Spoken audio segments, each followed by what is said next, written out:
Hi. போன வாரத்தில் ஒரு நாள் ஃபோன் நோண்டிகிட்டு இருந்தேன்.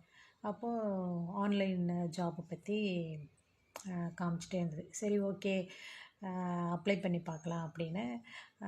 அதுக்கு வந்து ஒரு ஆப் வந்து டவுன்லோடு பண்ண சொல்லிச்சு.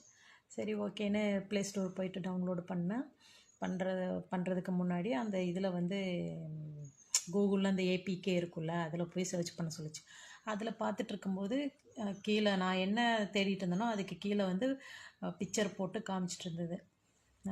வேறு ஏதோ அது வந்து ஆக்சுவலாக ஆட் எனக்கு தெரியல. நான் வந்து அதுதான் அந்த ஆப்புன்னு நினச்சிட்டு டவுன்லோட் பண்ணிட்டேன். டவுன்லோட் பண்ணும்போதே கேட்டுச்சு பேன் நம்பரு எல்லாமே, ஆதார் கார்டு எல்லாமே. அப்போவே டவுட் பட்டிருக்கணும். நான் பாட்டுக்கு டவுன்லோட் பண்ணி வச்சுட்டேன். பண்ணதுக்கப்புறம் தான் தெரிஞ்சிச்சு அது வந்து டிமார்ட் அக்கௌண்டாமா. அது வந்து ஷேர்ஸ் வாங்க விற்கிறதுக்கு வந்து ஹெல்ப் பண்ணுற அந்த அந்த ஆப்பு. அது நமக்கு எதுக்கு, ஷேர்ஸை பற்றி ஏபிசிடி கூட தெரியாமல் டவுன்லோட் பண்ணிட்டேன்.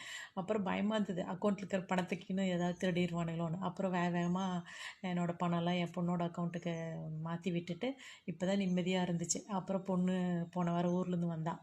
அப்புறம் இந்த மாதிரி சொன்னதும் அப்புறம் அவள் வந்து சர்ச் பண்ணி பார்த்து அதை வந்து டெலீட் பண்ணுறக்கு ஆப்ஷன் கொடுத்து டெலீட் பண்ணுறக்கு சொல்லிட்டா. இப்போ தான் நிம்மதியாக இருக்குது. எதையாவது டவுன்லோட் பண்ணுறதுக்கு முன்னாடி கேர்ஃபுல்லாக இருக்கணும்.